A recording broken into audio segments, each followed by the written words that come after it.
Welcome to the Ultra Origin series, where we hear from runners who have recently finished their first ultra or completed a new distance. In these conversations, we celebrate regular people who are doing hard things. I think there's a lot we can learn from and be inspired by from people just like you. In this episode, Jocelyn Briggs, a dedicated ultra runner from Ontario, Canada, shares her journey from her first 50-miler to recently conquering 200 and 250-mile distances. She reflects on how she's adapted her training, her passion for the sport, and her evolving mindset towards challenges and the camaraderie of the ultra running community. My hope with this series is that people who are just sort of regular athletes can be inspired by other regular athletes. I was really impressed by your ultra sign-up resume. You've been doing this for quite a while. And also your YouTube channel is amazing. I looked at your YouTube channel and it looks like a real proper YouTube channel. You have like thumbnails that are all well designed. That's a huge compliment. I've been working on that and I feel like it's got a long way to go, but that's really good to hear from outside eyes looking in. I was really impressed. So I was just thinking about how cool it is how, we can celebrate your journey in this context of this episode in how much you've done already, but yet you're still challenging yourself. So it seems to me that you've recently gotten into the 200 distance, and then this year you stepped up to the 250-mile distance, and you're about to step up to the 300-mile distance. So yeah, I'm just excited to learn about your running journey and how you got into running and how eventually you got into ultras a while back. We have so much to talk about. So let's start with an introduction about where you're calling us from. Tell us about your background, and I'd love to know how you got into running. Well, Jocelyn Briggs. I'm from Ontario, Canada, East Coast. I'm a mom of 4. They're grown now. My oldest is 23 and my youngest is 15. I got into running when I was pregnant with my first. And then I got into ultra running after I had my 4th. I guess while I was away from running for a bit towards the end of my pregnancy, my peer group had gotten into running ultras. And I came back and I'm like, I thought we just ran marathons. What are we doing here? And all of a sudden, just by, I don't want to call it peer pressure, but more, I guess, just trying to keep up with the Joneses, as I was signed up for my first 50-miler. And I would say I've always been inclined towards the longer distances because I'm not a fast runner. And so I always felt like I could get a lot of perceived success to me by accomplishing the distance rather than focusing on the speed. Long story short, I went through a period where I think I was overtraining, under eating, and kind of the bottom came out of my running. And I could not do anything. I was completely useless. Like I could barely run down the street and my pace kind of plummeted. And I ended up with severe anemia. And, unbeknownst to me at the time, because I kept running and training through probably, I would say, high cortisol anemia, I ended up kind of really digging myself into a hole. And at the time, I was probably entering like my perimenopausal years. So the two kind of collided, and I didn't run really much for a number of years. Bigfoot 200 was like my re-entry back into training. The reason that I signed up for my first 200 was because I was terrified to go back into the 100-mile distances because I had had so many DNFs. I had a slew of DNFs. I couldn't seem to get myself to mentally get through the hundreds anymore. I thought, if I sign up for another 100, I have all that baggage I'm bringing forward. I needed something totally new that I couldn't compare. And so I signed up for the Bigfoot 200. So what can you tell us a little bit about that 100-mile chapter of your journey where you were finishing hundreds, but then also not finishing hundreds? Was there some sort of commonality to the DNFs that you were experiencing? Well, it's funny because you touched on this somewhere. I can't remember where you said this. I think it was on one of your podcast episodes about normalizing DNFs.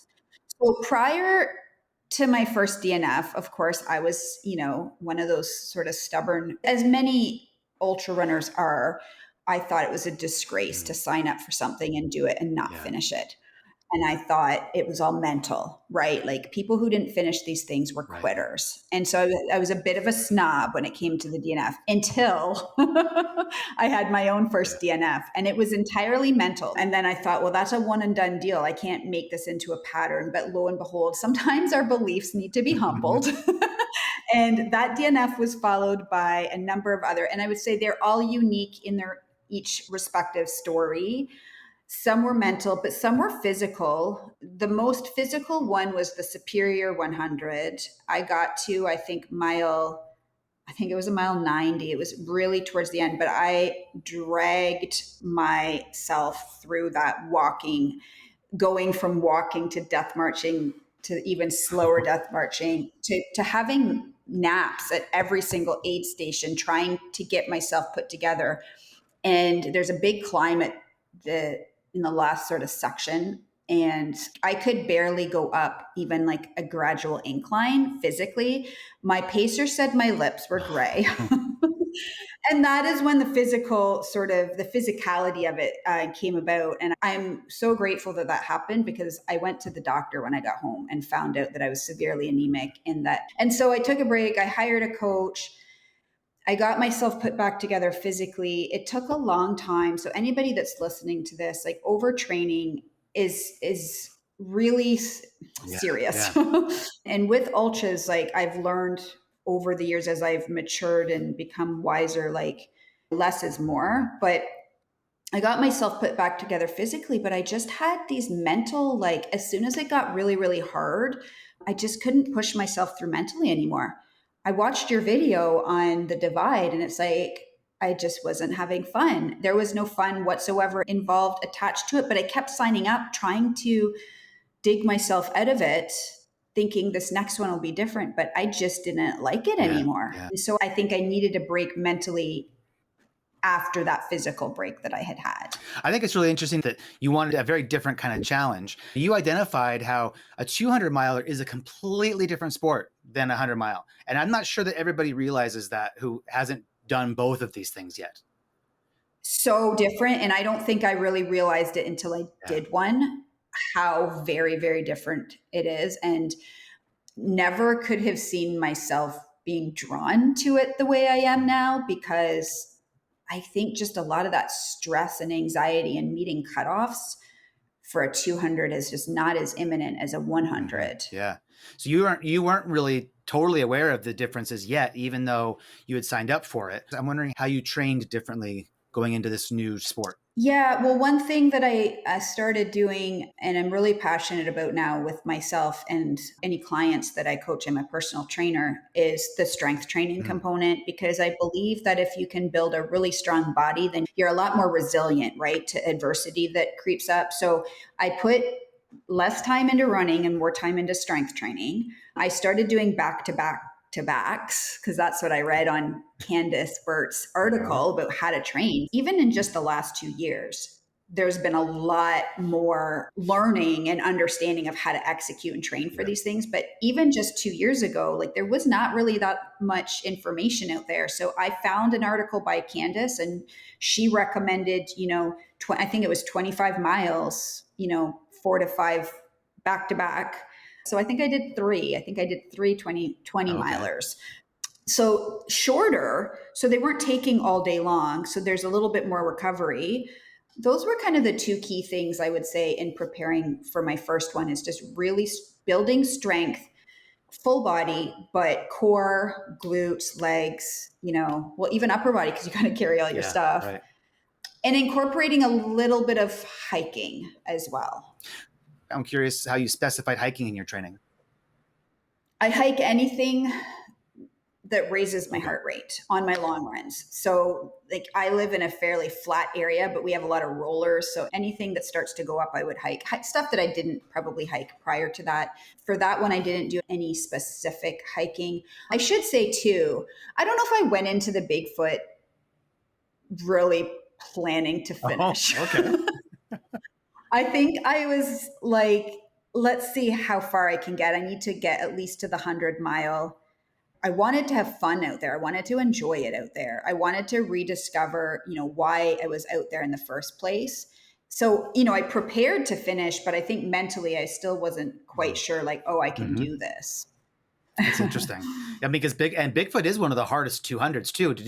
Were you aware of that going into it? I chose Bigfoot because one of the primary things that I do this for is the views and the scenery. And Bigfoot seemed to be the most beautiful in terms of the course. And the other thing is, I do love to climb and I don't like to run. So I chose one that I knew would have the least amount of Yeah. running, so to speak. And it's why I didn't want to do Cocodona originally, because to me it looked like I was going to have to run a lot. So I loved the idea of climbing, descending, and not running too much. Right. Well, your love of not running must have been very happy when you did the Divide 200 last year. In my brief experience with the Divide this year, there's so much climbing and it's so steep. How did that come about that your second 200 ended up being this really hard one up in Alberta, Canada? Yeah, and you did the hardest part, but also the most Yeah, that's beautiful right. part. So I did love that. The first 12 kilometers, I think, is fairly, I was dead last coming into that first Oh, aid okay. station. Dead last. Literally, I came into the aid station and someone said, last runner coming through. And I was a little bit mortified and I was worried about cutoffs for that one because that was the first year for it. And I thought, man, if I'm already at the back of the pack and there's cutoffs looming, like I don't know how I'm going to do this, but I just forged ahead. That first section is really challenging, easy to make up ground sections. Now I know they've changed the course and I'm not exactly sure which sections that they changed, but there was a lot of sections that I guess were like ATV trails that connected all the mountains. So once you kind of got past that first day, it did ease up a Yeah. little bit, with the exception of there was a couple climbs that were, like straight up a rock field, straight down like this muddy trail, so when you were climbing and when it was hard, it was really hard. But there was a lot of really good connector Yeah. sections that you can make up time. Yeah. Yeah. How did you train, since you live in a fairly flattish place with only rollers? What did you do for that? How did you get ready for that much vert and that much steep climbing? I go up and down little hills over and over. Like I think I did 50 hill repeats one day, and it sounds like a lot, but I mean they're little hills. So literally I just go up and down, up and down. I find kind of the longest, steepest hills I can, and I just do them over and over again. Sometimes I'll just go by Yeah. time. So I'll say, okay, I'm going to stay on this hill for 2 hours. I do have a treadmill, but I think I use that all of like Oh, okay. twice. I use it in the winter sometimes when I don't really want to go out because our winters are pretty brutal here. And I just really focused on the strength training. I did a lot of like step ups and single leg exercises to get my legs prepared to Yeah. climb.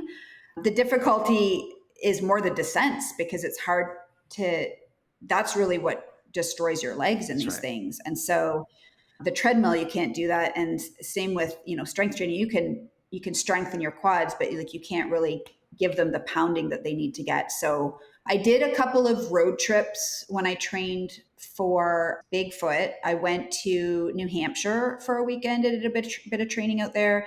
New York, like Lake Placid, is only about 5 or 6 hours. So I'll try to do 2 or 3 day Yeah. trips or weekend trips that I can go and get a little Yeah. bit That sounds like a more. pretty good investment. So you can get the actual training of something steeper, get used to it, and put those miles on. It breaks up the monotony of training on my home trails all the time Right. too.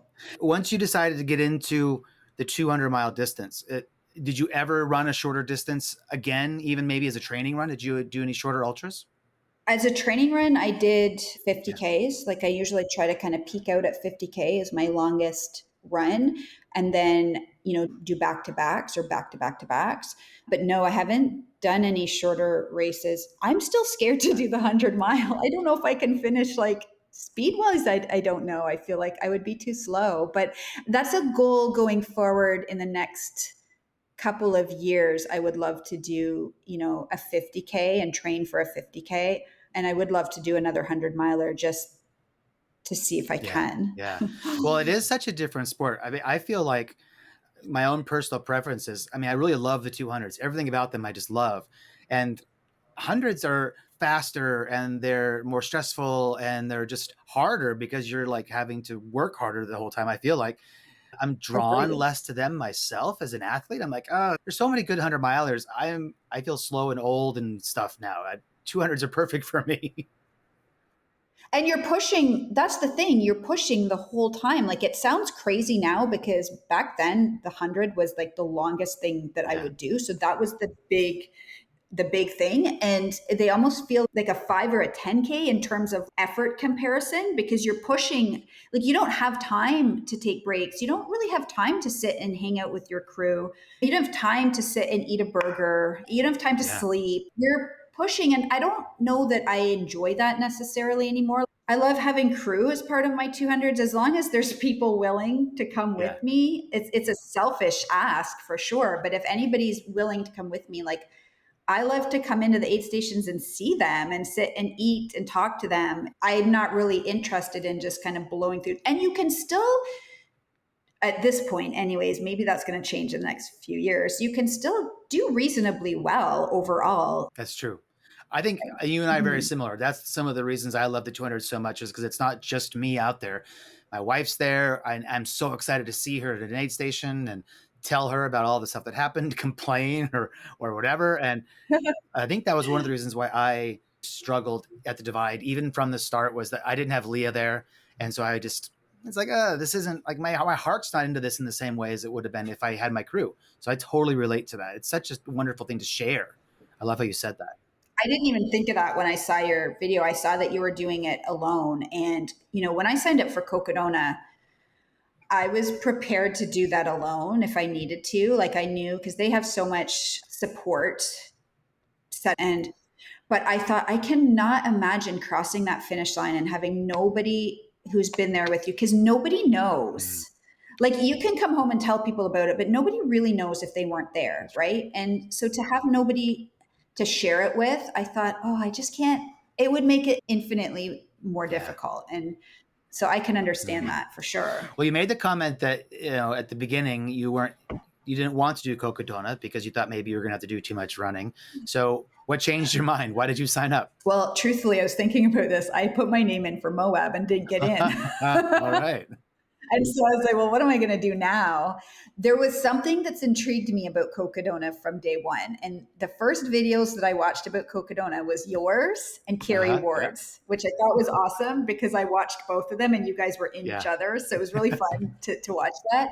And I've watched them both multiple times. I love Flagstaff.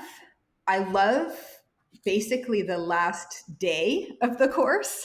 I thought, well, if I can get through the first few days, then I get to do the Yeah. last day. I would see these clips of you guys doing these long, flat sections, which of course Moab has too. I was having a hard time wrapping my head around that. And initially, the extra 50 miles. But I think they didn't get into Moab 240 and I wanted to do something. They were still open.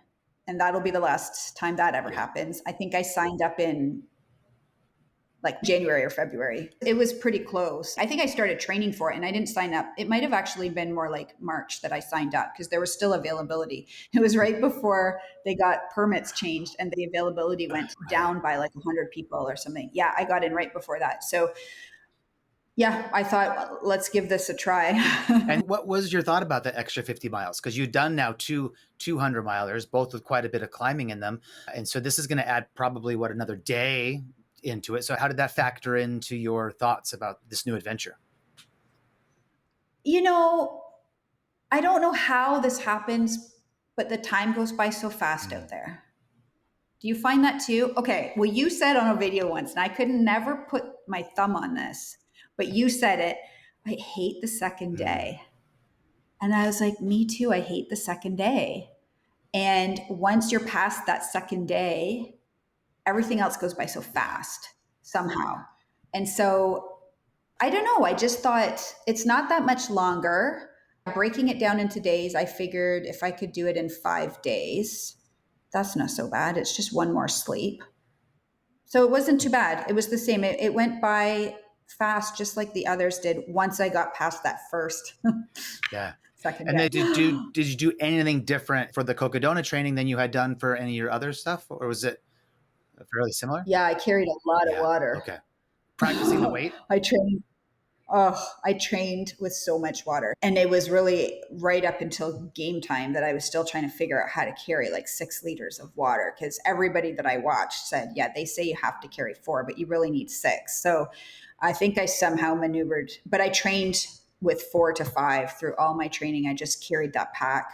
That was one of the things. That was the key thing, I think. And then I knew that I was going to be wearing sun clothing for that one because just of the sheer Yeah. exposure. So I practiced a little bit with a sun shirt and a sun hat that I normally wouldn't wear. I think those were the key things. And I did more road Yeah. training. I did more road training for this one that I would normally do because I knew there would be a lot of that kind of flat runnable stuff. Yeah. And it's not just road. There is some of that, like actual paved road, but there's quite a lot of just gravel and dirt road, forest roads too. And, it's because they are so flat, it is just like road running. You're not likely to be Yeah. kicking very many of the rocks because they're just sort of gravel underneath you. But yeah, that's a smart move. And wasn't in Yeah. 2022, you did it this year. That's right, 2024. So That's you right. got to experience the course as they desire it to be, with the first day of just unending climbing in the desert heat. And did you end up carrying 6 liters of water then, which is away from the mile 11 water station? I went out with, I think it was just under Yeah. 6. I had water everywhere. Just had water bottles stuck in every pocket I could stick one in. I did not drink anywhere near that much water. I filled up, I topped up, and I arrived at, was it Lane Mountain that you arrive Yeah, at? that's the first And I station still after the had, water stop. Yeah. yeah, I still had tons of Yeah. water. Not even close. Because we got a cool year That's this right. It year. was. What pack Yeah. did you use? What pack did you have? I used the Solomon, the 12 liter, I Is think it what the it's advanced called. skin? Yes, Yeah, that one. it's a Yeah. very popular one. Yep. But I had a belt. So I had the 12 liter.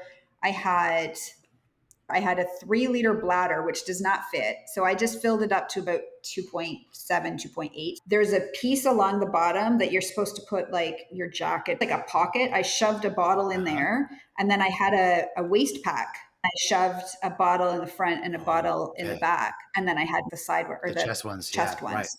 That's a smart way to also distribute it across multiple things. Having some on your waist won't means that it's not being on your shoulders anymore. It was surprisingly like comfortable. It was just a lot to carry. But my other thought was, there's a ton of climbing, first of all, and it's day one. I'm just going to hike this whole section. Like I'm not running Yeah. any of it. So I can carry all this water. I can hike. I can preserve myself, get to Crown King. So I Yep. was called, get to Crown King feeling Yeah. good. That was my goal. And Mhm. then you had crew. Did they meet you at Crown King?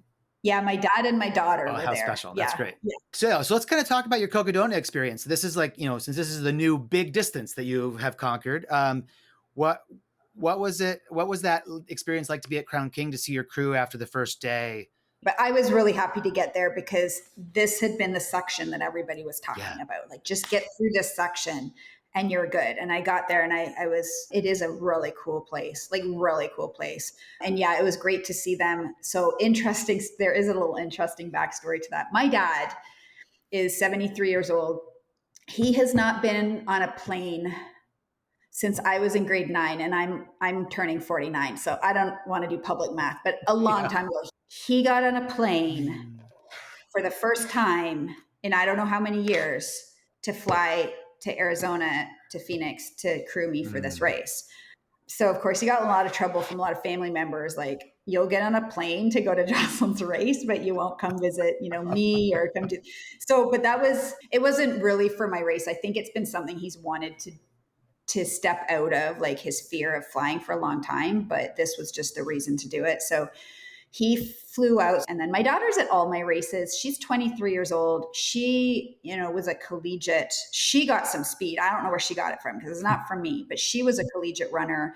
She hasn't been running much since probably COVID, but she comes to all my races and always crews me and paces me at some point in the race. So super good to see them at that first aid station. Yeah, that's so cool.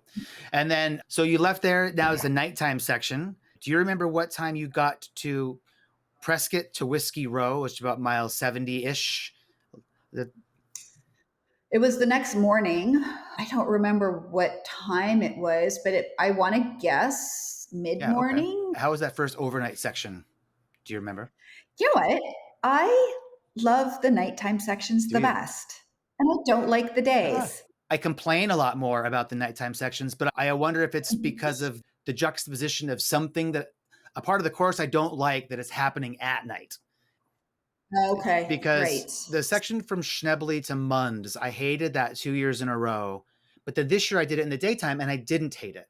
So I think that the nighttime has something to do with it, but I like to tell myself the nighttime doesn't bother me.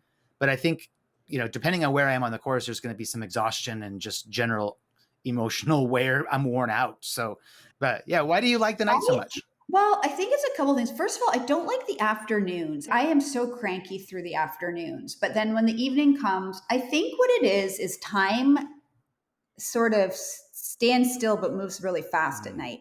You cannot focus on anything but what's right in front of you because you can't see past it. fair point. And so you're not really looking at what's ahead. You're not seeing what's ahead. It's beautiful at night. I don't know. I just find that the nighttime is where I feel at peace and I really enjoy it. I look forward to going through the night at every. The Divide was the first time I think I had to go through the night alone. Mm, I had to go through the first night because you couldn't get a pacer till 135 kilometers into the Divide. okay. And with Cocodona, I didn't have a pacer. This was new for me too. I didn't have a pacer till 200 miles Okay. in. I just didn't have manpower. My daughter was going to do the last section with me from Walnut Canyon, and then my sister was going to do the section prior to that. And so I was on my own. I love watching the sun come up. That first light that starts maybe around 4 a.m., where you can start to see the shapes and silhouettes of things, but it's not daylight Yeah. yet. And then the next hour or so, as things start to emerge, I love that. And I love the morning. And then when you get into mid morning to dinner time, I don't really love that section. I think I feel the most tired. I feel the least motivated, Yeah, hot. right. So one of my favorite parts of the Cocodona course is Sedona because it's so visually it's amazing. I find it to be so beautiful. Were you able to see the Sedona section during the daytime at all? Oh. No, I timed it perfectly to see none of it. And I was so bummed. And I kind of could tell by how I was moving along the course that that was probably going to happen. And I thought, well, I can't really speed up because I was making good time. I was making better time than I expected.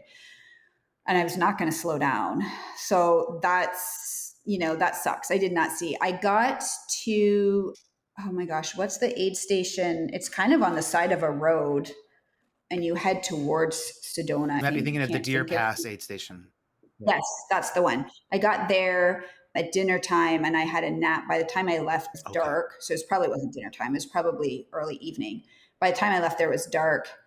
And I left us Posse. The Posse Grounds, I think it was what it's called, inside Yeah. Sedona, the Sedona aid station. I knew I was going to get to the river crossing. I thought I might get there at dark, and that was a little bit nerve wracking because everybody had said that this river crossing was going to be really deep, and I wasn't too keen on doing that alone in the dark. But it ended up being like it was light out by the time I got there. So I did have a really blissful nap on a rock after I left Posse. I could see like the red trails and all the big flat red rocks. And I was really tired. So I took my pack off and I laid down on this big flat rock and I turned my headlamp off. Probably one of my favorite moments of the whole course. I looked up and the whole sky was just black with all the stars. I thought, this is great. And I went to sleep for a Oh, few nice. minutes. I was so happy. I'm curious if you had an overall strategy for your sleep. I did have a strategy and it didn't work out at all. This is the first time. My first two, I had no trouble sleeping. This one, I just couldn't seem to turn my brain off and Mm. rest.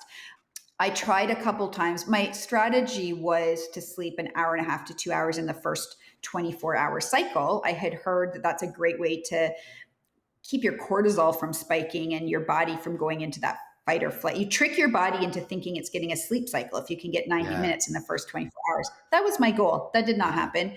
The next day, I think I tried again, and then it just kind of like started to back up on me. So I ended up having short naps, and I just kept waking up. So there was a lot of trail naps, which I actually love trail naps. Like I had to stop myself from having them a few times because I was coming along the trail and I just kept going, oh, that would be a really nice place to lay down and nap. And so would that. No, no more naps. Just keep going.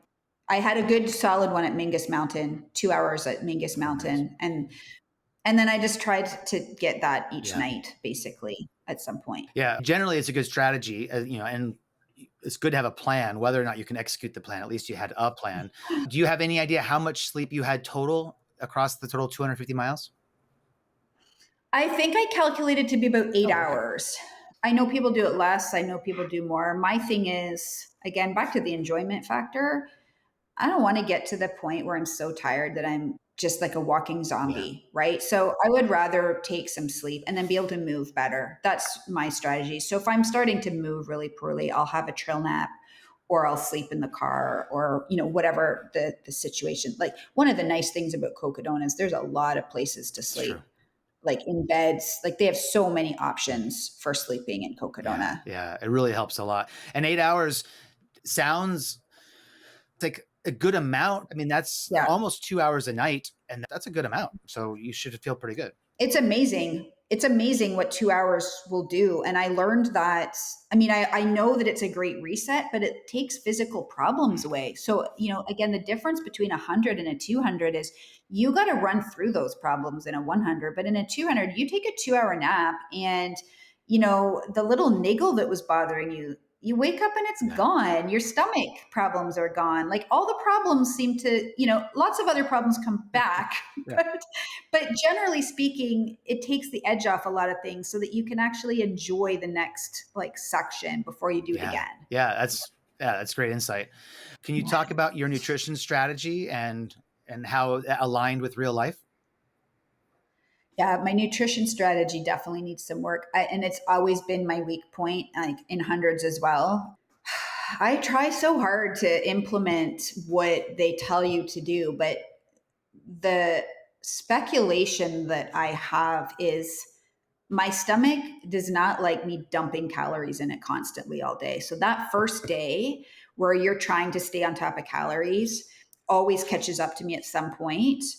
And then what ends up happening, for better or worse, is I end up eating large meals before a sleep and then just nibbling on the trail. Okay.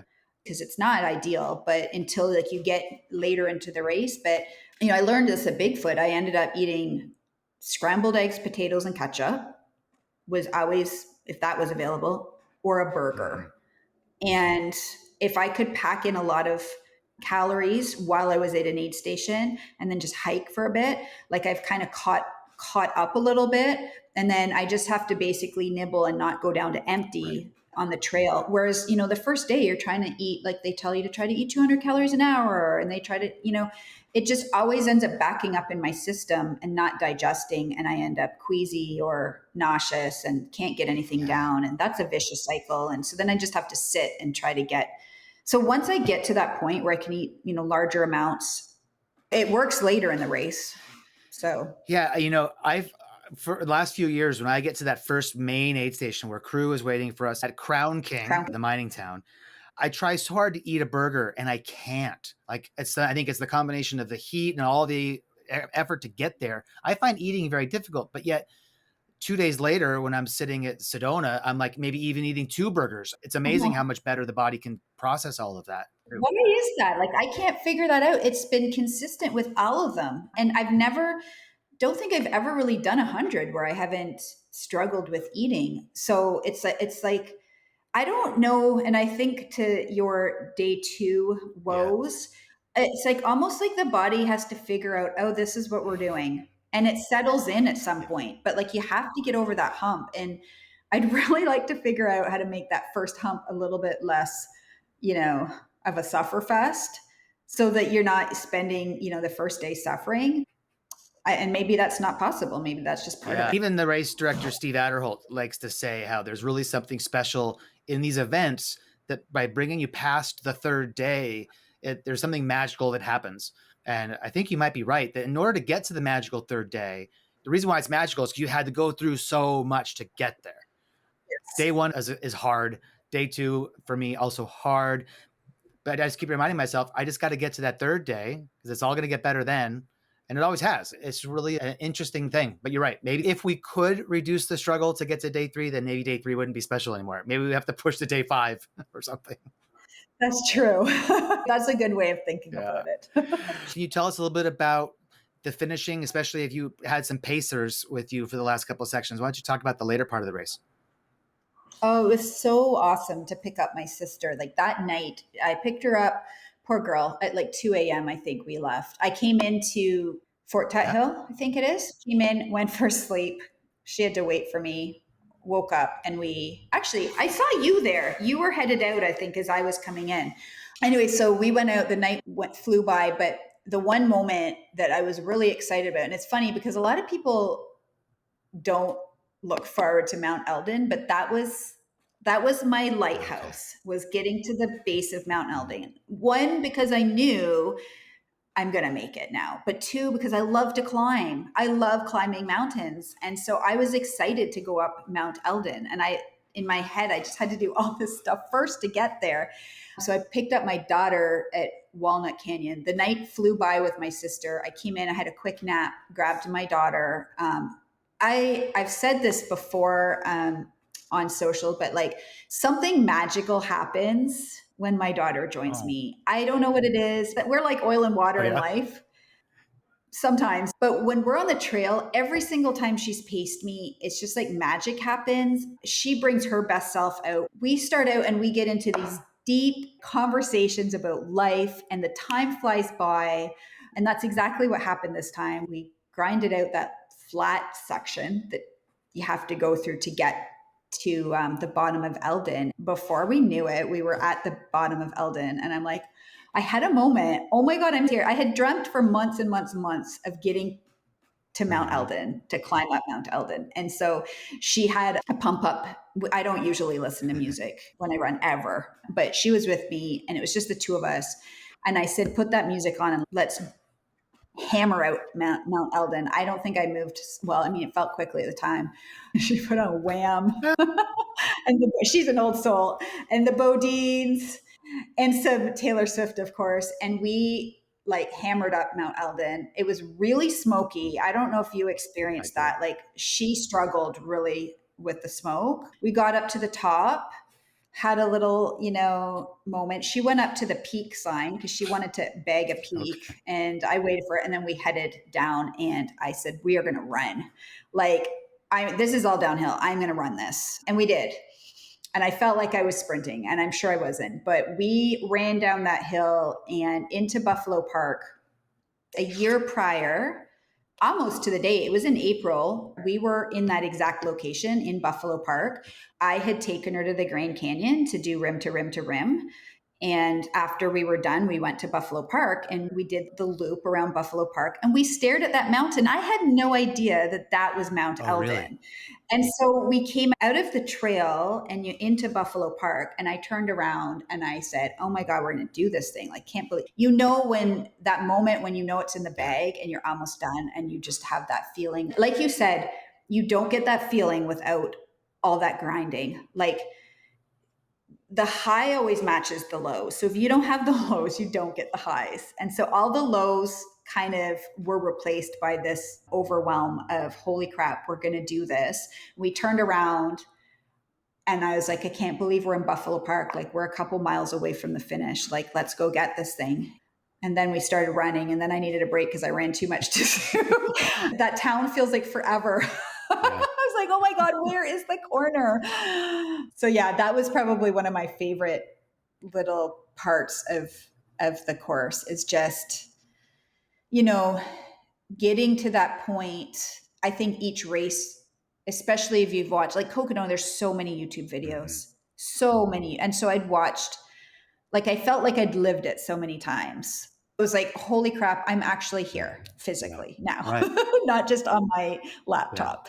And I'm going to be the one making that right hand turn down that alley and finishing. And boy, that was emotional too, because how many people have I watched make that right hand turn down that alley and cross that finish Mm. line? And I remember Steve Adderholt said at the start line, "This is going to change you."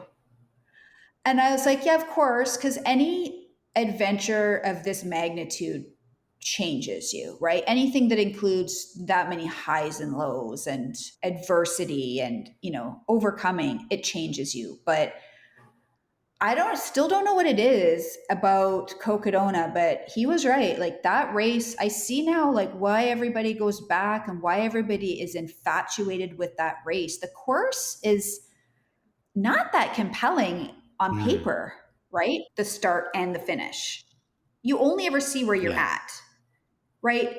In no race, but in Cocodona, you can see almost the entire time where you're coming from and where you're going.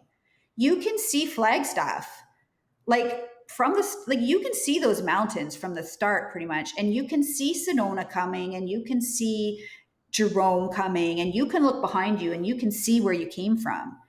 And I don't think I've ever Mm. experienced a race where you could do that Yeah. before. We know we ran 100 miles. We know we ran 21K. We know we ran a marathon, but we don't have a visual of what that looks like ever. We can have concepts of it, looking at a map or a GPS or phone, whatever, but you can't ever visualize. And to be running day after day and see Flagstaff coming closer and closer and closer, and Schnebly. I remember getting to Schnebly. I'm like, oh my God, it's right there now. Like those snow-capped mountains are right there. Like, how is that possible? And so you have this really tangible idea of what you're doing and what you've done. Like, I just traveled by foot from basically outer Phoenix to Flagstaff. Like, rental cars are really expensive. You don't need one. One of the towns I went through, somebody asked me where I was going, and I said Flagstaff. And the guy looked really annoyed with me. He's like, "Come on, where are you going?" I'm Really? like, "No, literally, I'm going to, I think it was like Prescott or Uh-huh. something." And he's like, "Come on." And I'm like, "Yeah, no, I am." He didn't believe me. Anyways, I think that's what it was for me about Cocodona is like the tangible, visible, of what you're Yeah. doing.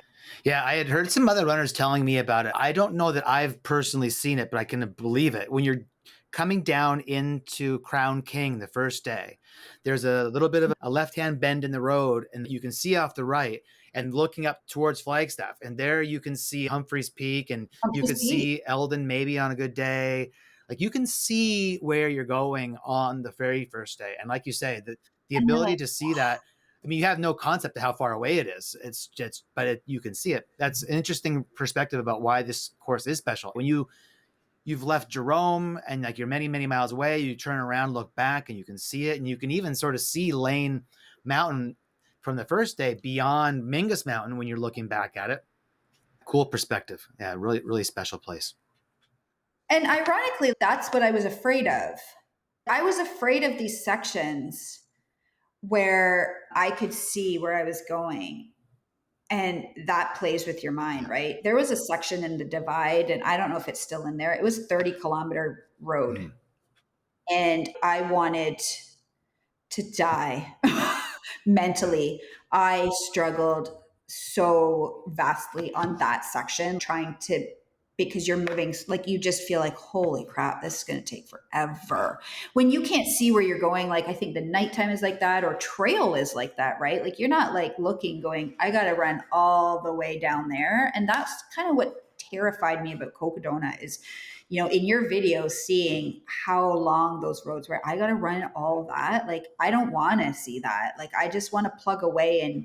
And yet that was the piece that was really profound for me, was being able to, I think you can see Humphreys from Phoenix Airport. I'm not sure. I can't remember, but I think you can see it from, that's crazy. Yeah, yeah, yeah, yeah.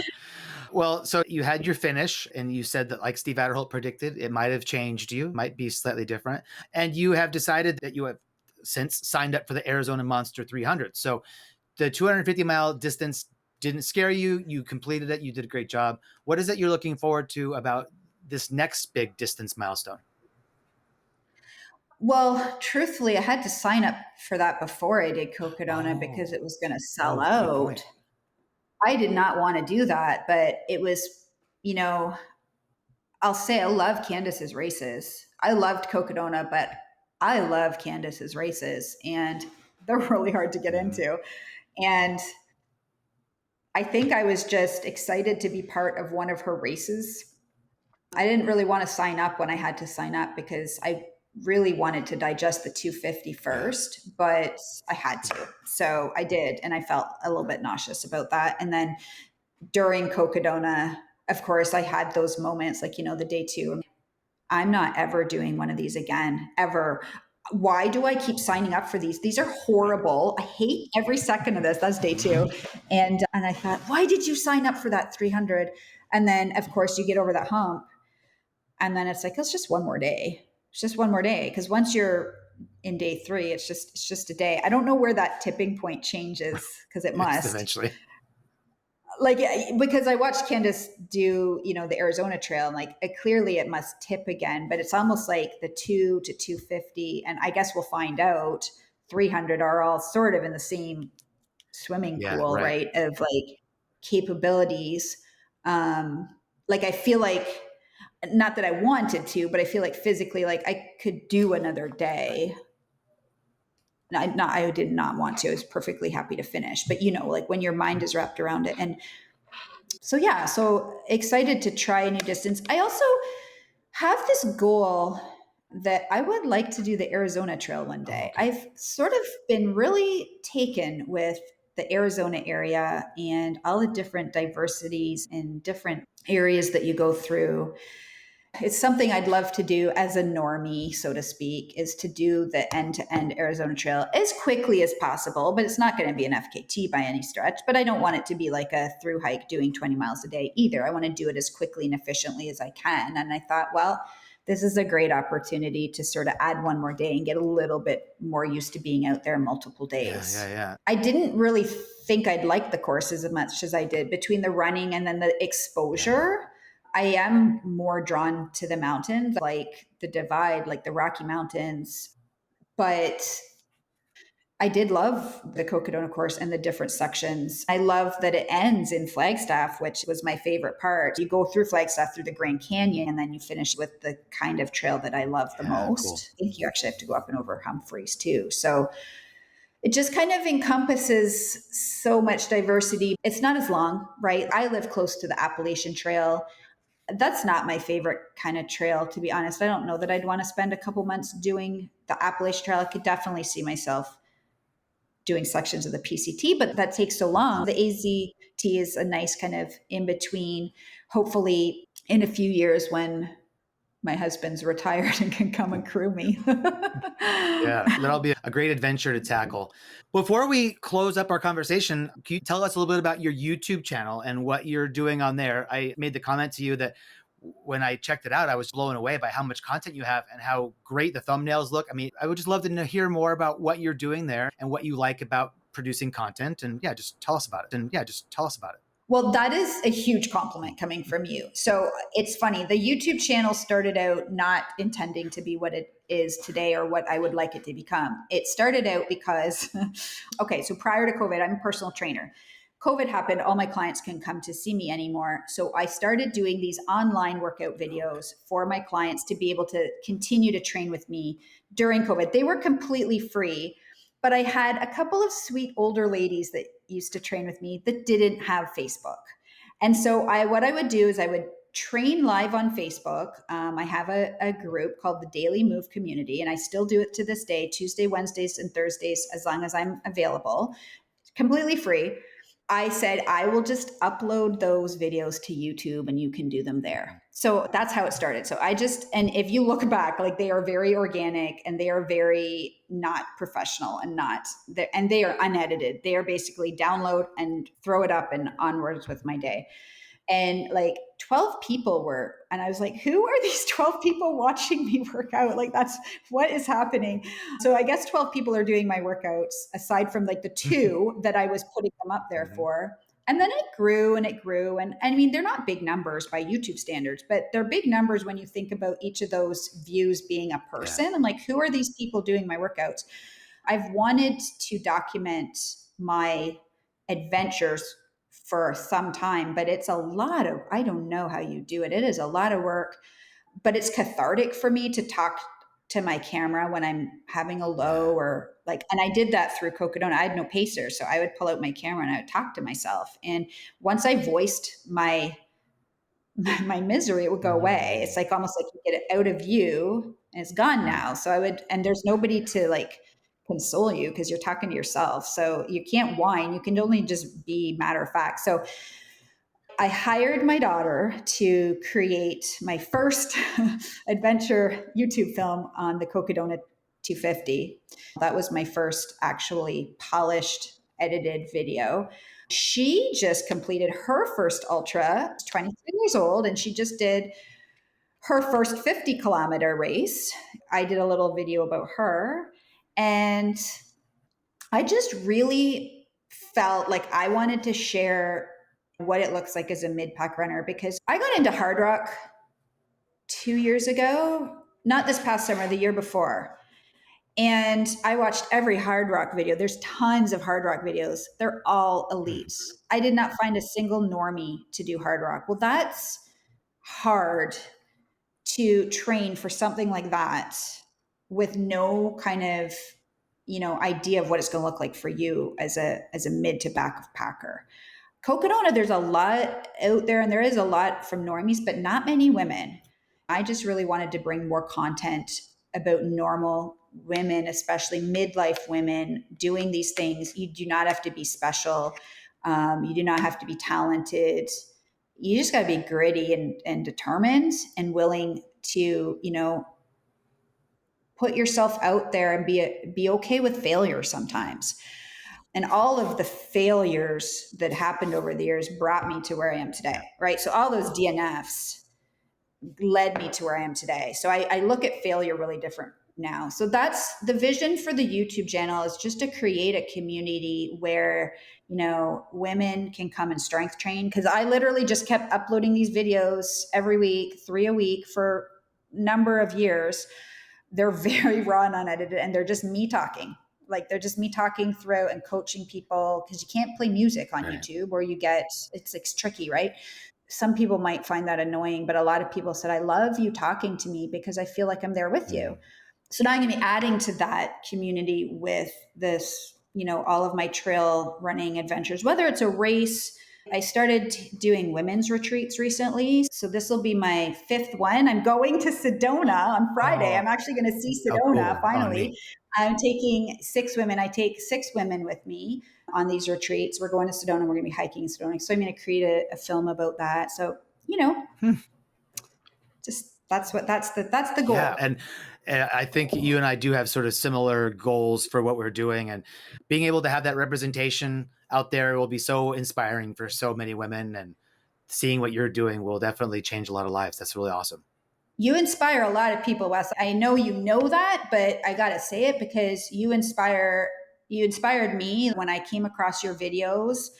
You do really well. I've seen your performances improve, but it's inspiring to see a non-elite, because I don't even want to say that you're non-elite, but you're a great runner. I saw you at races. I'm like, man, you were way ahead of me, but your content inspires a lot of people. And, I just want to help bring more of that as well. Right. Yeah. Well, together we can bring all kinds of new people into these sports and show them how possible it is. I'm glad you're out there also slogging through these days, getting through day 2, just like I am. You mentioned that you saw me when I came into Fort Tuthill. You only finished an hour or so behind me. So we were really close to each other. We'll have to make sure that we meet in person at Arizona Monster in April, since we'll be together again. I will find you for sure. Right.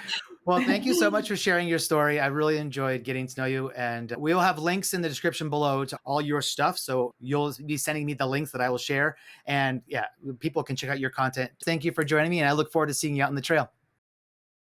Thank you for sharing your experiences, Jocelyn. It was really great to talk with you. If you've recently finished your first ultra or recently completed a major new distance and would like to share your story here on this series, go to honoredendurance.com and click on Ultra Origins at the top of the page. Thank you for watching. I look forward to sharing more Ultra Origin stories with you.